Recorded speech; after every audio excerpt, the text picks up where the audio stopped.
Hello student, आपका ये part 2 है दुखाधिकार। तो इसकी जो लाइन टू लाइन तो आपको मैं नहीं वो बता सकती, लेकिन मैं एक एक पैरा पढ़कर आपको इसका जो भी इसमें है वो आपको बता दूंगी। आपने लाइन टू लाइन खुद करना है और खुद समझना है कि इसमें क्या है। रीडिंग अच्छी तरह करनी है, बाद में आपका इसका रीडिंग का ओरल टेस्ट भी होगा। तो पार्ट 2 दुख का अधिकार। तो इसमें जो लेखक है यशपाल, जो मैंने आपको लिखने के लिए दिए थे, तो मुझे पता है कि 3-4 स्टूडेंट के अलावा किसी ने लिखा नहीं है, लेकिन मैंने नेम नोट किया है जो आपने नहीं किया। अब रीडिंग में जो ओरल टेस्ट होगा उसका भी मार्क्स लगेंगे। तो फर्स्ट पैराग्राफ में है, लेखक ने बताया कि जो मनुष्य की पोशाकें हैं उन्हें कई श्रेणियों, कई कैटेगरीज में बांट देती है। ये जो पोशाक है यही हमारे समाज में मनुष्य का अधिकार है, उसका दर्जा निश्चित करती है, हमारे लिए नेक बंद दरवाजे खोल देती है। और कभी कभी ऐसी भी स्थिति आ जाती है कि हम ज़रा जो नीचे झुककर बात करते हैं तो उसमें हमारी जो पोशाक है वो हमारे लिए बंधन और अड़चन बन जाती है। ठीक है, तो इसी पे आधारित एक पोशाक पे गरीब जो दुखिया है, औरत है, उस पर आधारित आपका जो लेसन है शुरू होता है सेकंड पैराग्राफ में कि बाज़ार में एक जो बुढ़िया है, अधेड़ उम्र की, मतलब एज्ड जो बुढ़िया है, वो रो रही थी। ठीक है, फुटपाथ पर बैठी हुई थी और उसने डलिया होता है, जो पात्र होता है, ये जो है इसको बोलते हैं डलिया, उसमें उसने खरबूजे डाले हुए थे, खरबूजे बेचने के लिए डाले हुए थे। और लेकिन उसके जो खरबूजे हैं खरीदने के लिए कोई आगे नहीं आता था। और बुढ़िया अपने घुटनों में जो सिर छिपाए हुए कर मतलब बहुत ज़ोर ज़ोर से रो रही थी। सेकंड पेज में है, सेकंड पेज में बताया हुआ है कि उसके पास जो आसपास लोग खड़े थे वो घृणा मतलब बड़ी नफरत से उस स्त्री के बारे में बातें कर रहे थे। और जो लेखक है वो देख रहा था ये सब कुछ, उसका रोना भी देख रहा था। तो वो लेकिन कारण नहीं जान पाया कि क्या कारण था जो कि ये बुढ़िया फुटपाथ पर बैठी है। क्या वो उसका यही कारण है कि वो गरीब है। लेखक ने कहा कि मेरी जो पोशाक है वो अड़चन बनकर खड़ी हो गई, मेरी पोशाक ने, अच्छी पोशाक ने उस गरीब स्त्री के पास मुझे जाने नहीं दिया। तो लोग वहाँ पर तरह तरह की बातें कर रहे थे। एक आदमी ने कहा कि क्या ज़माना है, जवान लड़के को मरे हुए पूरा दिन नहीं हुआ और ये बेहया होता है, बेशर्म, दुकान लगाकर बैठी है। तो कई लोग तरह तरह की बातें कर रहे थे। ठीक है, और कोई अपने एक आदमी ने तीली से जो काम खुजाते हुए कहा, अरे क्या इन लोगों का क्या है, ये कमीने लोग हैं, रोटी के टुकड़े के लिए ये कुछ भी कर सकते हैं, इनके लिए कोई मान धर्म ईमान बेटा बेटी कुछ नहीं है। तो तरह तरह की लोग बातें कर रहे थे। लाला जी ने भी यही बात कही कि कोई मरे या जिए, इनसे इनको कोई बात नहीं। तो लेखक ने कहा कि जब मैंने इधर उधर पास पड़ोस की दुकानों से पता किया तो पूछने पर मुझे पता चला कि उसका जो 23 साल का एक जवान लड़का था वो मर गया है। उसके घर में बहू और पोता पोती है। लड़का कैसे मरा, शहर के पास 1.5 बड़ी ज़मीन थी, उसमें वो खेती करके परिवार का जो गुजारा करता था।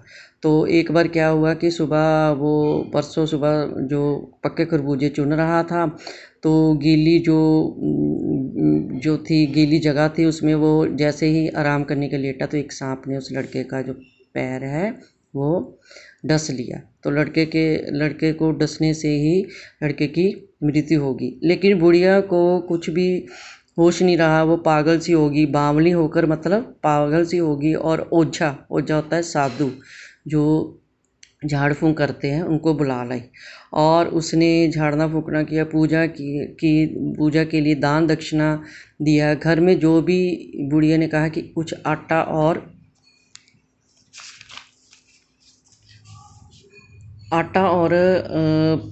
अनाज था, वो सारा दान दक्षिणा में उठ गया। माँ, बहू और बच्चे जो है, भगवाना जो कि बुढ़िया के लड़के का नाम था, उससे लिपट कर रोने लगे। जो भगवाना है बुढ़िया का लड़का था, वो ऐसा चुप हुआ कि फिर ना बोला, मतलब कि वो मर गया था, सांप के विष से, सांप के जहर से वो मर गया। तो कहते कि जब मर गया तो अब डालने को कफन नहीं था। बुढ़िया ने जितनी भी उसके हाथों के छन्नी कक्कना जितनी भी गहने थे वो सारे बेच के सारा जो है लड़के का अंतिम संस्कार पर खर्च कर दिया। जो उसका लड़का है वो तो चला गया, परलोक चला गया।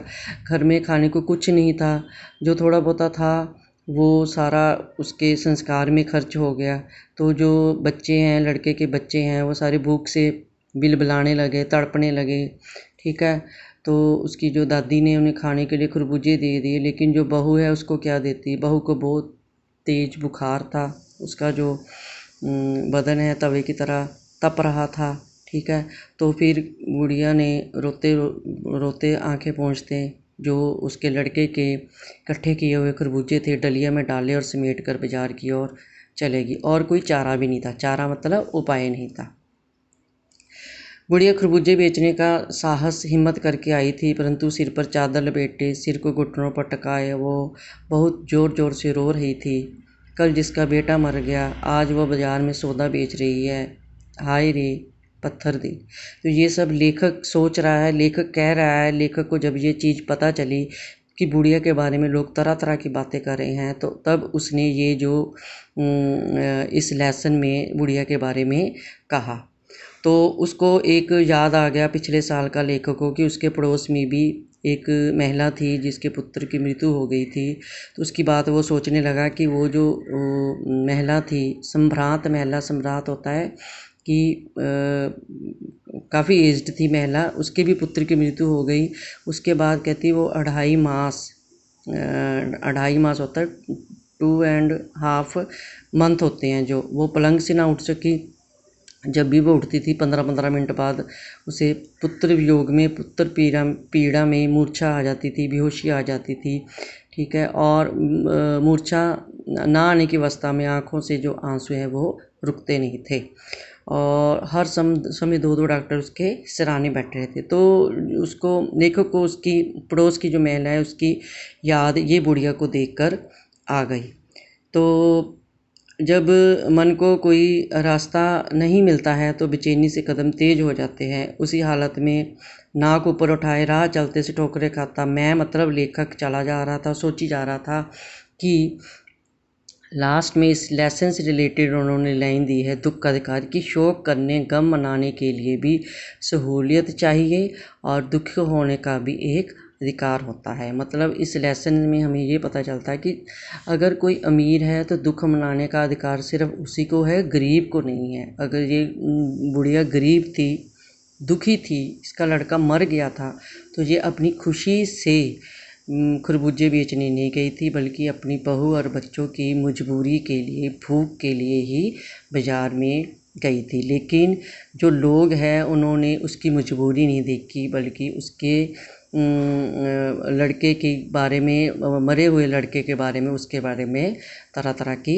बातें करने लगे। तो ये चैप्टर है, आपने अच्छी तरह इसको रीड कर लेना है, और रीडिंग करके फिर आपका ओरल टेस्ट भी होगा।